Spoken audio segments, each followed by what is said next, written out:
Bien le bonjour à toutes et à tous. Voyons maintenant le syntagme nominal et prépositionnel. Le syntagme nominal et prépositionnel désigne toute structure verbale ou non verbale, incluant une préposition, une conjonction et d'autres mots-outils, comme les pronoms interrogatifs. En premier, nous allons parler de la valeur ni, pour exprimer le génitif traduisant la préposition de.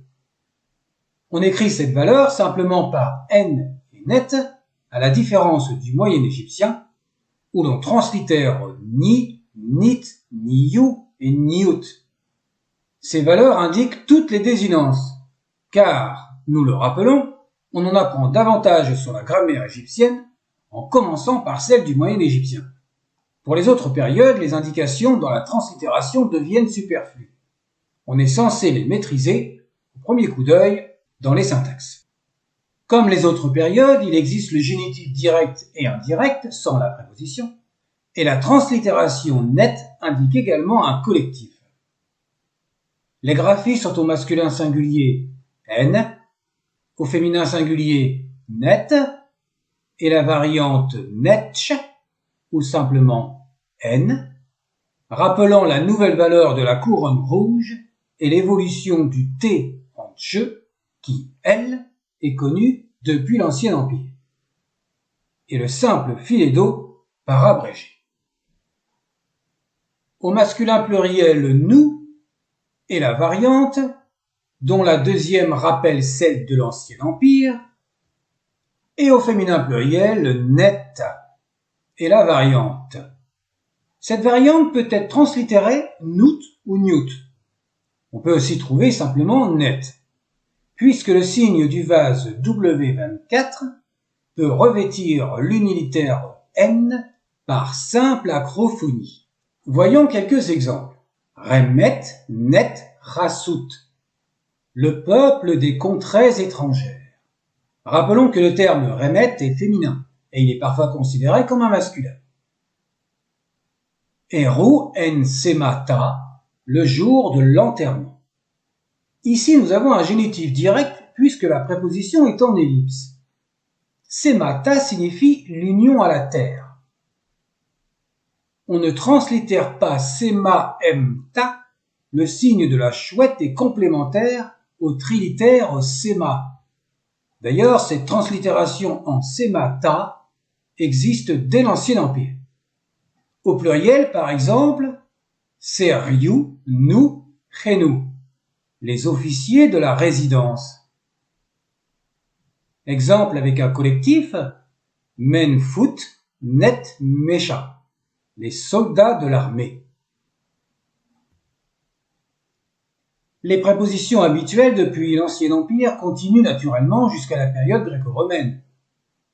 La préposition m dans en, de, par, l'origine, et la variante qui est connue depuis le néo-égyptien, plus la structure en prédicat de situation en tant que, avec une fonction, et la variante im ou même, selon les égyptologues. Mais cette variante n'est connue qu'à la 26e dynastie dans ce sens. N pour a en attribution, et la variante, elle peut être remplacée par la préposition m, due à la confusion avec les textes démotiques. Ce cas existe également en démotique et il a continué jusque dans la langue copte, qui est un dérivé de l'ancien égyptien. R pour a, vers, en attribution, plus que, comparatif, et la variante ir, comme à l'Ancien Empire, plus le prédicat de situation. R, sur, au-dessus de, et la variante, plus la variante her, tep. Les prépositions m, r et her sont également employées devant un infinitif, mais ce sera l'objet d'une autre vidéo. Her, sous, au-dessous de, qui porte, et la variante, plus une autre variante, qui est un nouveau hiéroglyphe, le U112. Il représente un sac où la valeur du quart comme dans la vidéo 28 de la grammaire du Moyen Empire, à partir de 5 minutes 30. Nous avons donc maintenant 1026 hiéroglyphes. La translittération de rar est devenue rer sans le A pour la préposition. Rer hat, avant, devant, en préposition. Auparavant, d'autrefois, en adverbe. Mhau, près de, auprès de, que nous avons vu dans la première vidéo avec l'ellipse du M. Nan, à cause de, également dans la première vidéo.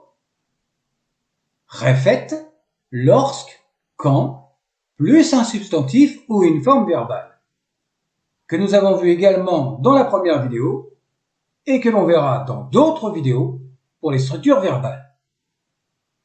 Mi, comme, ainsi que, de la même manière que, selon ce que, plus une forme verbale, et les variantes, comme à l'Ancien Empire. Les noms de relations qui sont dérivés des prépositions sont également attestés et spécialement dans les épithètes. En exemple, heri, qui est au-dessus de, celui qui est au-dessus de. Imi, celui qui est dans, qui habite, qui est membre de. Iri, préposé, relatif à, concernant, en rapport avec. Ces trois noms de relations sont au singulier, mais on peut les trouver au féminin et au pluriel. Bien entendu, on peut trouver les désinences en T et en OU pour les genres. À cela, deux formes supplémentaires pour le pluriel, écrits avec 3 R, qui existent depuis la 3e période intermédiaire. La coordination est attestée avec Hena, et, depuis l'Ancien Empire.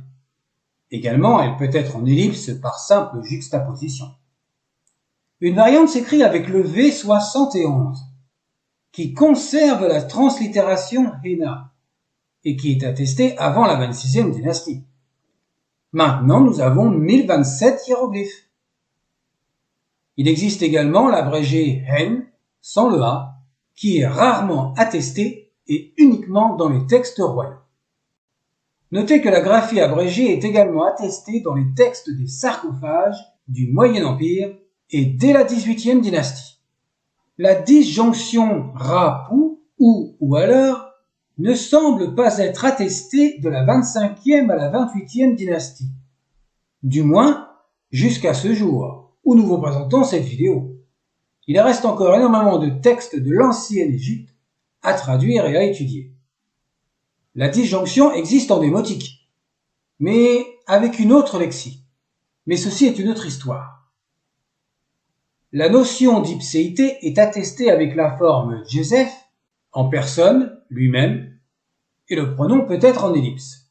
Et dans la majorité des cas, c'est pour parler du roi. L'indéfini ayant la valeur de tout, chacun, est attesté au masculin, féminin et pluriel, sous une seule forme, neb. On peut également trouver deux variantes toutes confondues, que l'on translittère également par neb, par convention. La variante écrite neb avec un T peut également correspondre au féminin, et on lui donnera la valeur nebet ou nebout, féminin singulier au pluriel. Enfin, il existe 3 graphies attestées pour le pluriel, qui sont nebou, dont la dernière est notée uniquement avec les unilitaires. Leurs emplacements se maintiennent après le déterminé depuis l'Ancien Empire, et ce, jusqu'à la période gréco-romaine.